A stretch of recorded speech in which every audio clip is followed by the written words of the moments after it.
So good morning, everyone. Apologies for the small technical issues. And many thanks for joining this session this morning, where we will present to you the results of the latest EIB Climate Survey. I'm Thomas Proimovici. I'm leading this project at the EIB for the Communication Department.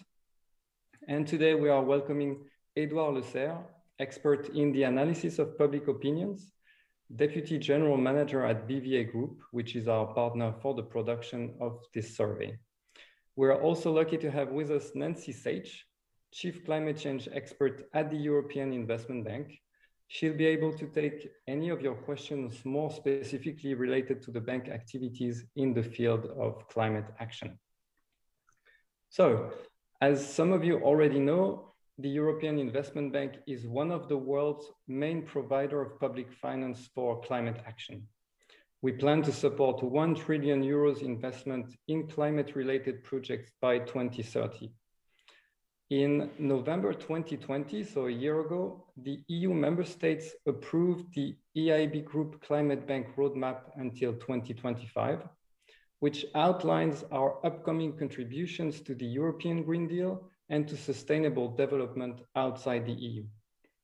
And so when implementing this policy for the bank, it is key for us to make sure that we are in line with the perceptions of citizens and European citizens in particular. We very much care for public opinions, and we're always interested to follow their evolutions over time. So the EIB Climate Survey, which is now in its 4th edition, we launched it in 2018. And year after year, we witness the growing concerns of citizens through this survey, their expectations towards governments and international institutions, as well as their own individual commitments to address the issue in their daily lives. So the EIB Climate Survey is conducted in 30 countries, all of the EU member states, that's 27 countries, as well as the UK, the USA, and China. We survey every year 30,000 citizens in total, and the figures that we will present today date back from September this year, so they are very fresh. So without further ado, I suggest we walk you through all of our latest results. You will see the 20 minutes presentation will be followed by a Q&A. So please post your questions in the chat on YouTube or in the Attendee Hub, and we will take them immediately after the presentation. Thanks for your attention, and Edouard from BVA, the floor is yours for the presentation of the results.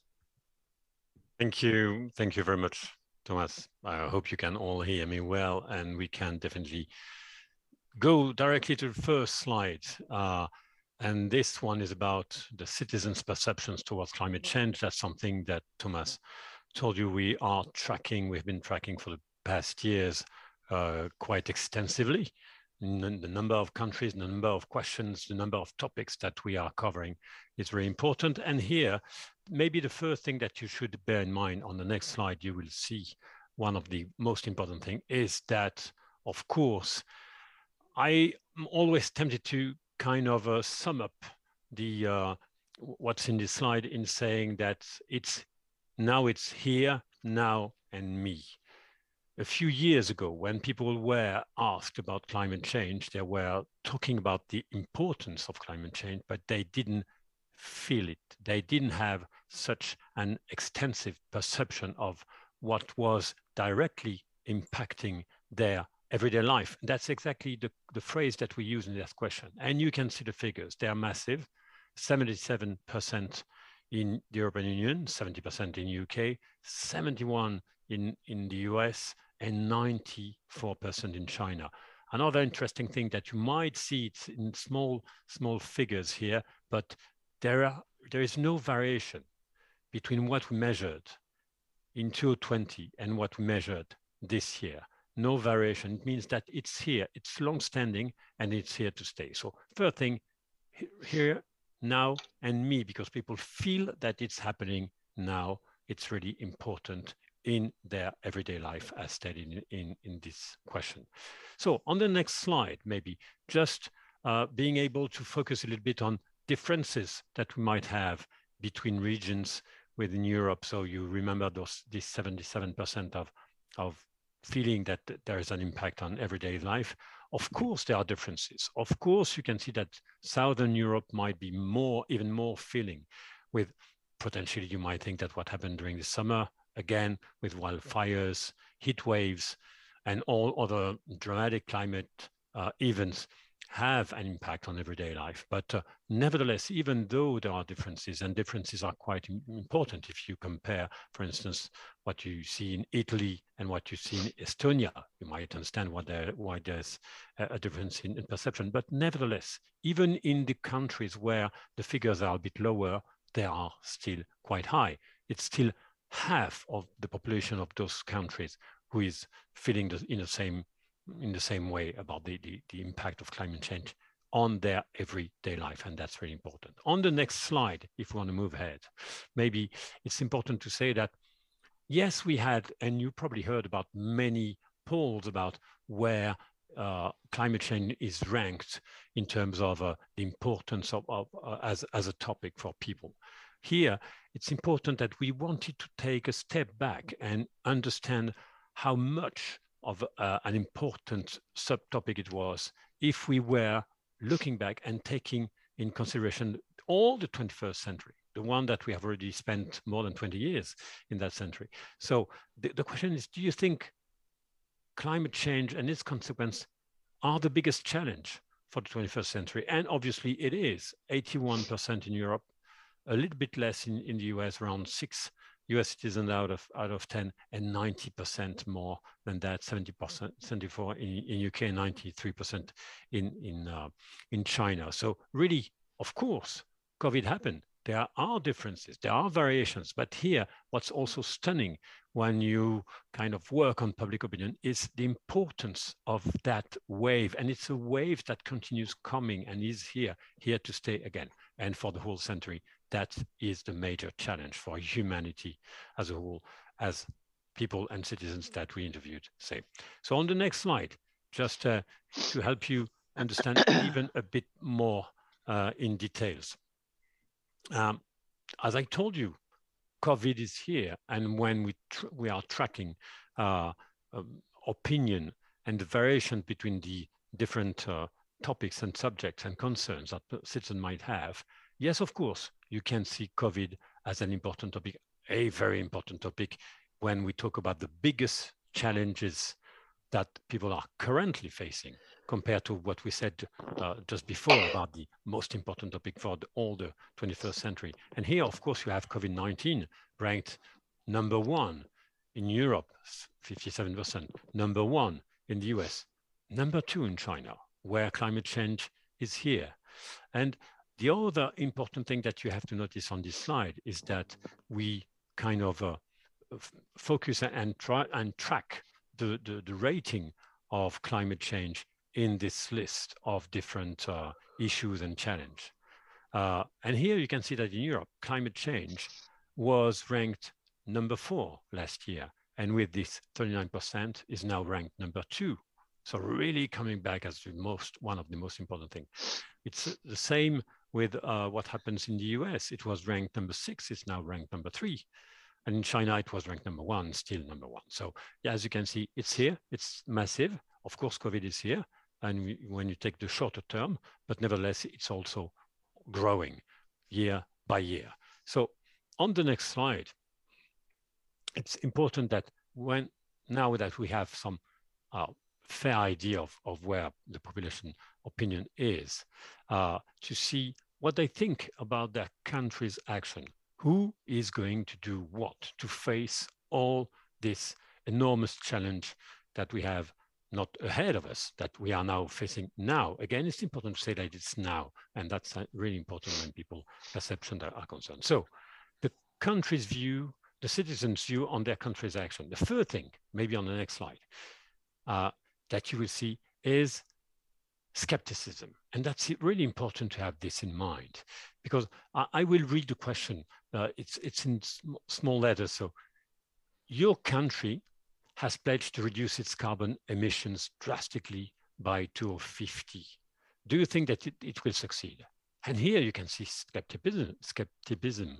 Of course, 42% only, I would say 42% of European Union citizens think that their country will succeed. 51% in the US, 93% in China. You can understand that there are cultural differences in the way people in China answer, and also maybe difference in the composition of samples, but nevertheless, it's very important. And the 45% in UK is also important to bear in mind. So skepticism is here about the success of being able to meet those pledges. That's really important. So based on that, so you see huge, massive concern and quite important skepticism is the second important thing that you might want to bear in mind. So on the next slide, if we move ahead, there's this magnificent map where you can, of course, see the differences between that's where the 58% of the population in Europe who think that their country will fail to meet their targets. And you can see that it splits between country. Of course, there are contrasts, and you have the 60% in France, 58% in Spain, for instance, or some big, strong figures, 63% in Germany. So really skepticism is everywhere. And again, if you take the differences between countries, yes, there are color differences that indicates how much the pressure and the skepticism is in different countries, but it's always really high, never below half of the population, more or less, in each and every country that we surveyed. So really important, it's everywhere. It's more than in some countries than the others, but nevertheless, it's always really important. Moving ahead in the presentation, the question after that skepticism, the question that comes is, where does it come from? Where does this skepticism come from? When one of the answers is probably in this question. When asked about what of the statement that we proposed is, they agree more. People say, especially in Europe, 75%, 3/4 of Europeans think that they are more concerned than their government, which means obviously only 25% think that their government is more concerned.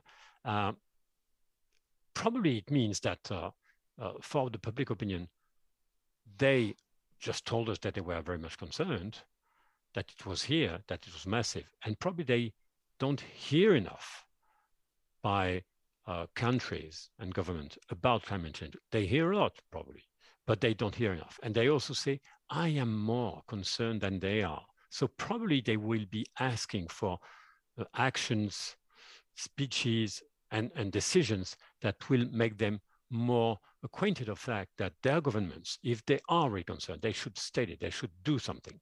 We'll see in the following slides what kind of things they should do, but that's we are there. So what do they think could be done? Well, we were talking about countries, the skepticism that was there, the fact that people felt they were more concerned than their own countries or governments. And here is one of the solutions. Behavior is key with environmental change and climate change. So that's interesting because it's quite unusual. 70% of Europeans, and you will see afterwards maybe that in some countries it's 73% for France, for instance, where you wouldn't be useful, or usually, you wouldn't have such large proportions of people asking for stricter government measures. So they think change of habit is important. It's a central thing to make things change, and they ask for stricter measures. 91% in China. Some of you might not be astonished by these figures, but still 70% in Europe and 60% in the US. It's really massive. Like, yes, they have to take stronger measures, stricter measures to make people change their habits. So it's both things that are important in this slide. It's stricter measures, changing the habit. It's like, okay, we need still our countries and our government to be more concerned and to help us, even if that goes through stricter measures and not just nudges or things, softer things like that. They say, and they tell us about stricter measures. So again, if we move to the next slide, you will see the differences I was just talking about. I mentioned France and the 73% of France, so the 70% of European citizens in favor of stricter measures. How does it split? You can see it on the map. There are differences. Again, there are lighter green colors for some countries in the Baltics, for instance, but really, again, it's 52%, 54%. It's always a majority asking for stricter measures. So you will tell me there's also a minority and sometimes a strong one who is not willing to have stricter measures. But really, on that topic, it's important. And just to give you an idea, maybe we don't have time to go through all details, but we also have the capability to analyze the differences between political leaning populations. And even in the more liberal leaning populations that we interviewed, they are largely, massively in favor of stricter measures. So really, it goes through the political barriers, the fact that, yes, some stricter measures to help behavior change should be taken by governments. That's another really important thing that we should bear in mind. So on the next slide, if we want to move forward. Now, what I just mentioned it. I just mentioned that they were in favor of stricter measures to make behavior change happen. And actually, it's really interesting to see that through that question, when asked about what is the best option to fight climate change, and we put in balance two things: radical change in individual habits and technical innovation. It's interesting, but because if you remember the previous slides, we usually have massive majorities on one side rather than more balanced views. Here we have balanced views. It's like people in a way are expressing that both should be done. Both should be working in the same direction. So if you take Europe, for instance, European Union, we have 52% for radical change in individual habits, probably helped by stricter government measures, as they just told us, but also technological innovation is important also to move and to change. It's both. It's like we are facing such a huge challenge, the biggest of the century, that everything should be done. Stricter measures, behavior change, and technological innovation. It's about the same balance that we have in the US, a bit more in favor of technological innovation in China, and about the same balance in UK, really resembling the European Union countries as a whole on this one. So another thing, a balance, and two things, and everything that could be done should be done, actually. On the next slide. Thank you. Again, a focus, differences between countries.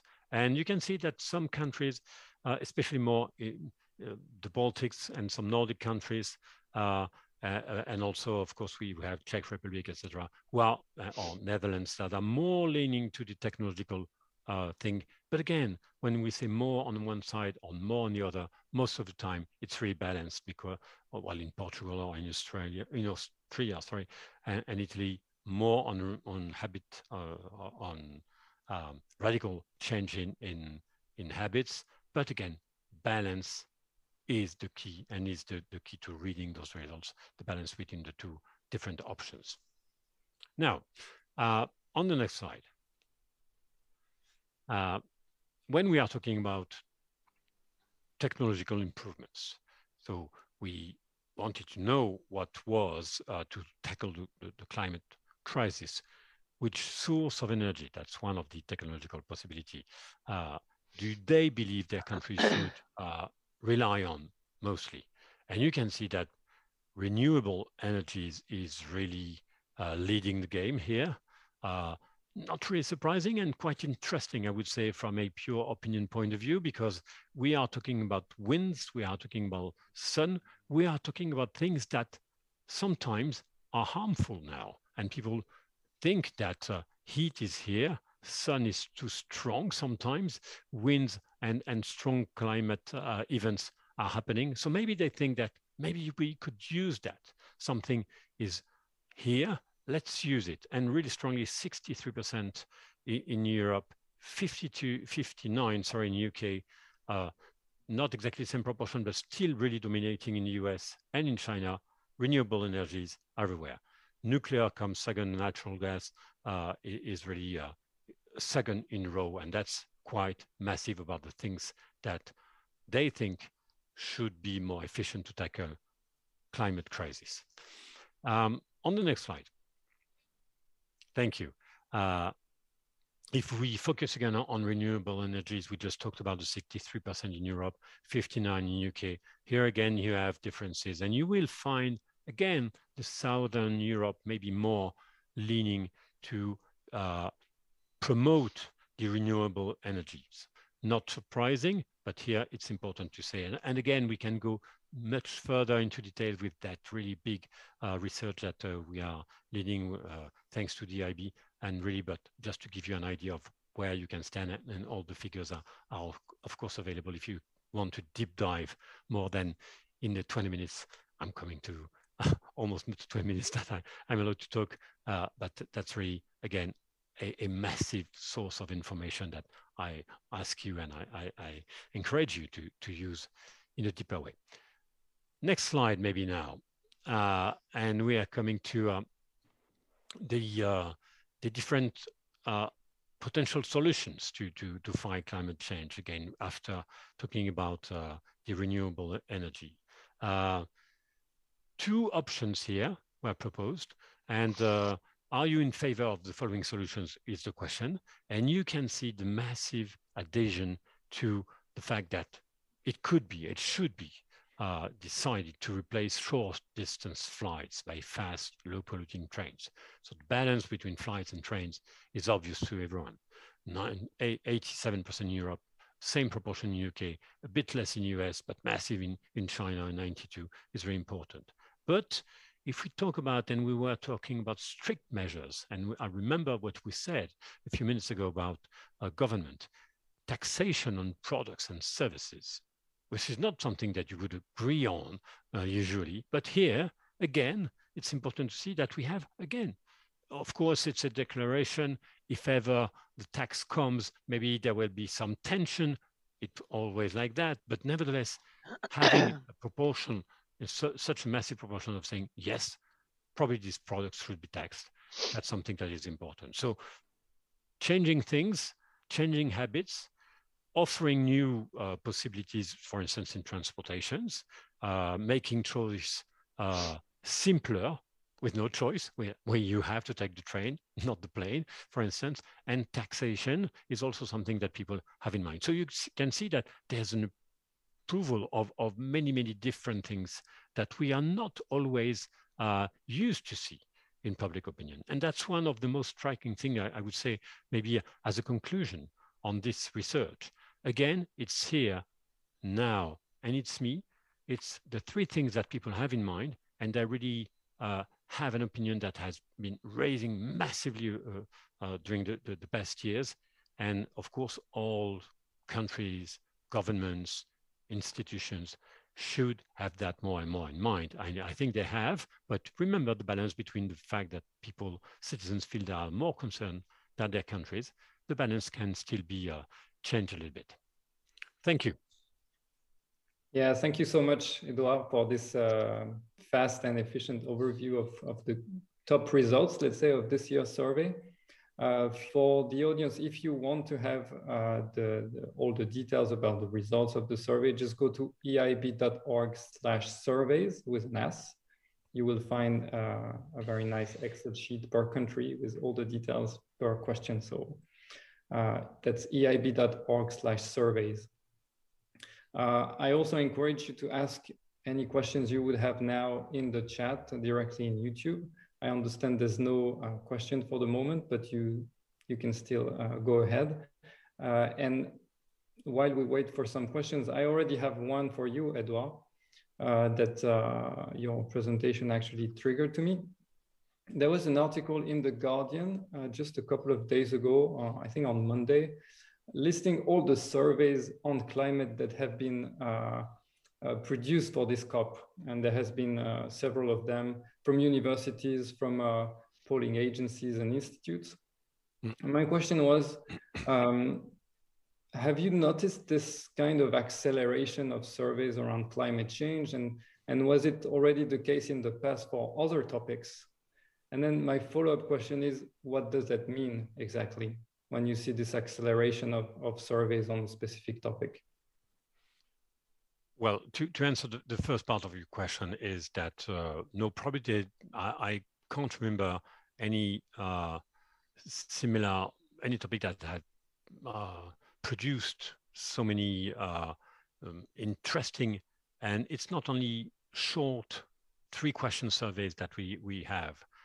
Well, the EIB survey is a good example of what the things that we are doing. It's not only more surveys, but it's probably better surveys in going in depth in the number of countries that we are following and comparing in time. If you take, again, I'm going to talk about the EIB survey, we are building here something that is really important, I would say, for now and for the future.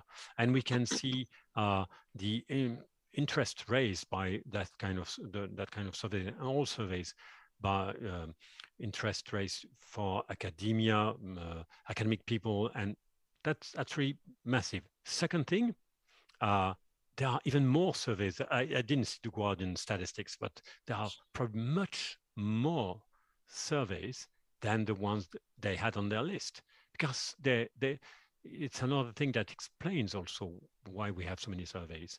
And it's like an iceberg. You have many other surveys that are not published, because not only institutions, not only governments, not only universities, not only NGOs, and not only publishing bodies are doing such surveys. We are working with many corporations, companies that are really focusing on that topic, whether it be for how should I position myself, what do I understand about citizens, what do I hear from my customers, and the consumers and the citizens are so demanding and so rapidly changing and so massively changing. So that it means that you have to track it, whether it be for implementing or following any public policy, or for preparing new approaches, product, and positioning. So yes, it's massive, again, and coming from everywhere. Okay, thank you so much. There's one question from Varelas. I don't know if we can see the last slide that Edouard was presenting. But meanwhile, the question is about the willingness to pay from respondents, from citizens. So I guess this is more specifically related to the tax question. So here you see 69% in the EU, 71% in the UK, 62% in the US would be happy to see a tax on products and services that contributes most to global warming. So we don't ask specifically, are you ready to pay? But what we can track, and if you go on our website and get the full results, is you will see that the answer is actually consistent regardless of the level of income of citizens. So we have different level of incomes that you can select when you are a respondent. And even the lowest level of income, people who fall in this category, lowest level of income, they answer very, very positively to this tax option that was in the question. So I guess that's a beginning of an answer. Of course, this is just a poll. People are not taxed immediately when they answer yes. That may change their attitude. But well, still, when we ask them about the tax, regardless of their level of income, they are very positively attracted by the option. Now, maybe I have a question for Nancy, because this climate survey is informing us about the public opinion around a very, very important topic at the bank, which is climate change. But it's not directly impacting our strategy, of course. We have other ways to get external input on our climate action from the public, from different entities. And these are public consultations. So I was curious, Nancy, if you could maybe tell us a bit about these public consultations, how they are produced, let's say, and then how we leverage the results that we get from them. So thank you, Thomas. Just want to check that you can hear me well. We do, yeah. So yes, so the bank has from time to time what we might call a full public consultation. And this is when we go through quite a formal procedure where we publish documents, we come up with a series of questions that we want to discuss with citizens, with research organizations, with countries, with companies. And we also organize events in which to discuss those questions as part of the public consultation. We've often done those in physical meetings, but in fact, for the pandemic, we were just about to have physical meetings when the pandemic struck. And so for the Climate Bank Roadmap last year, we actually had to go to virtual meetings for all of these kind of discussions and exchanges with concerned citizens or other stakeholders. And actually, I think it was very, very successful. We had a series of webinars which replaced the physical meetings. So I'm not quite sure going forward. Probably we will end up with a hybrid, because I think we learned a lot from doing this virtual meetings. And probably a mixture of the physical and virtual meetings would be the way we would go forward. But obviously, we also allow for written submissions. So we always have a page on the website where people can make formal submissions, whether they're a concerned citizen or whether they're a company, whoever they are. And there's a clear amount of time when they can write in. And all of that feedback, whether it's through the events or the written feedback, is then taken into account. And the way we do this at the bank is we have, obviously, some part of the bank is leading on the topic, because obviously it depends whether it's, for example, the energy lending policy that we did in 2019, the Climate Bank Roadmap last year, or the transport lending policy and the new environmental and social standards and framework this year. You do need, obviously, leadership from the part of the bank that's most concerned with that. But we always have a cross-bank team that are part of looking at all the feedback that comes in. But just apart from these formal public consultations that you asked me about, it's probably worth just highlighting that we do a lot of other things, so what you might call public consultations in a less formal way. We do, for example, every year have a meeting with civil society organizations and the board of the bank, where we invite and have many civil society organizations join us. Of course, that was also virtual this year, to express their concerns on particular topics.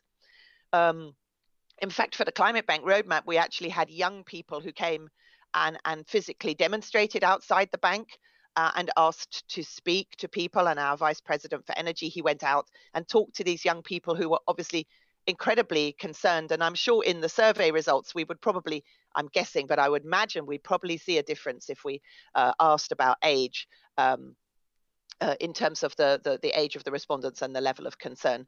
But certainly, you know, we do have those kind of ad hoc, I wouldn't call them consultations, but certainly listening events. And indeed, here at the COP, I mean, one of the reasons for being here is we have a lot of people coming to our, we have a pavilion together with the Benelux governments, and a lot of people coming past wanting to talk to us, not just about what the bank does, but, you know, just to express their concerns, ask if we're concerned about particular things. And that's another way in which, you know, we can hear from people. And there's quite a few people from the climate team here, as well as, of course, the president has been here, and the vice president for climate and environment. And they take time. Obviously, people come up to them after meetings and want to talk to them. And that's a very important part also of hearing people's concerns. Excellent. Thank you so much for this. And actually, you were mentioning the age of respondents and the potential difference that we find in the survey. I totally confirm that there are significant gaps between age groups. One that we witness is specifically on the questions about energy. And so if we can see I think the second slide before last, which is on energy. where you see what option people select. I don't know if we can see the slide, but yes, maybe the one after that. Yeah.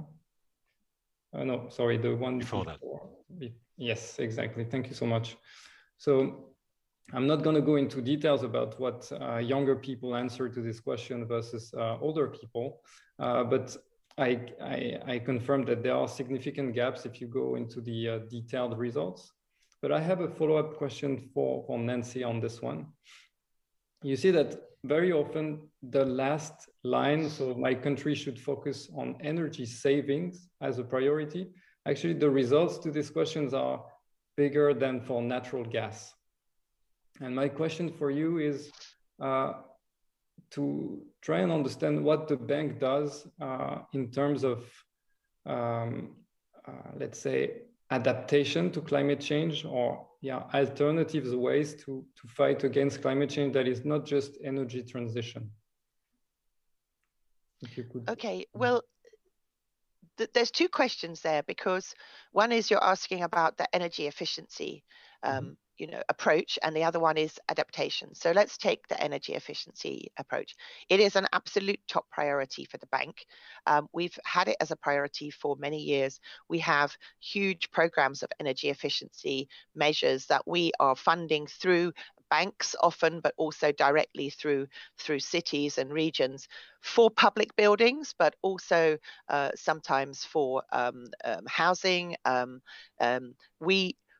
We absolutely must, and I'm just going to sort of talk not just as a bank here, we absolutely must stay very, very focused on energy efficiency.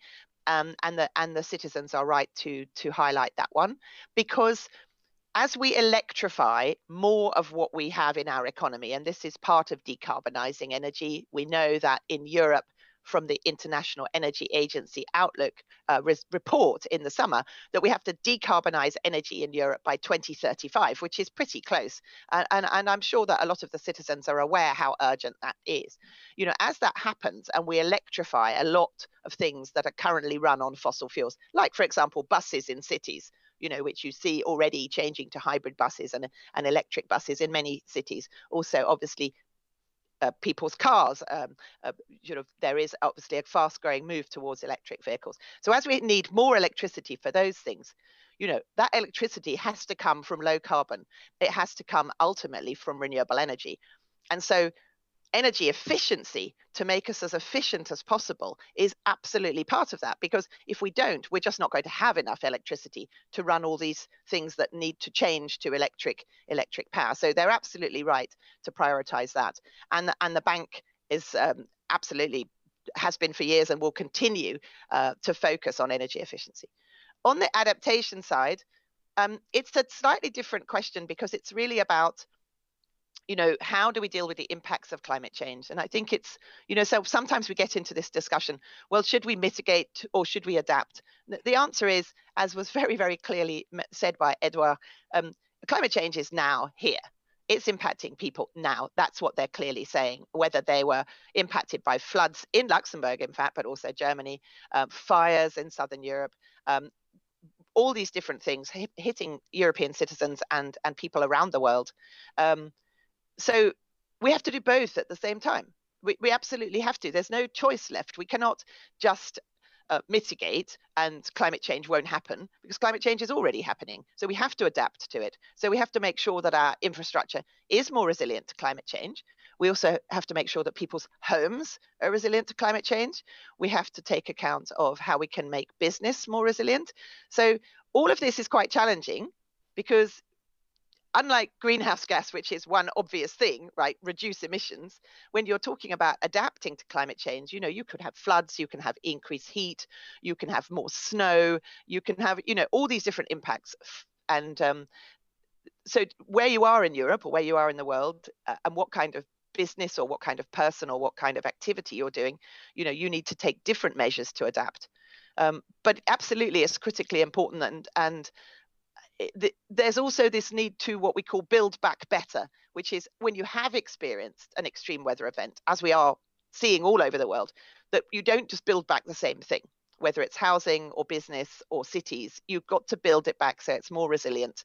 And I think people see that. And I think they would be asking, well, if we're not doing that, then perhaps our governments are not doing the right thing, because why are we building back the same thing where we're going to be hit again in a few years' time?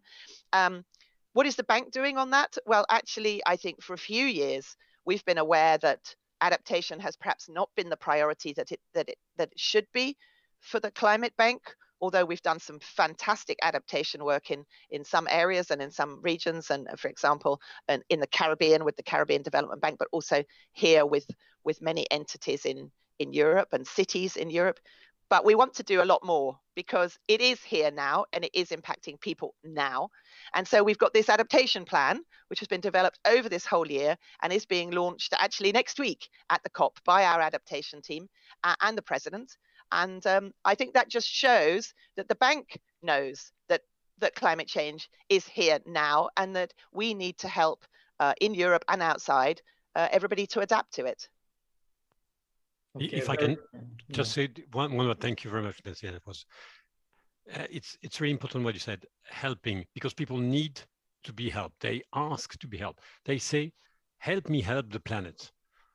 They say, obviously, I cannot do it by myself, all alone. And all the initiatives that will help me help are much more than welcome. Sorry, Thomas.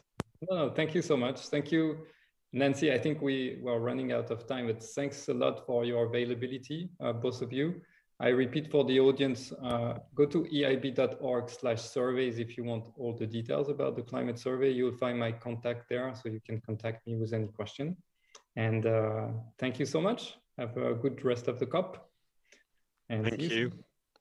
And if you are at the COP, please do come past the joint MDB pavilion where this is being broadcast from, and do come past the EIB Belgium, Netherlands and Luxembourg pavilion to say hello and tell us what you're concerned about. Thank you. Thanks a lot.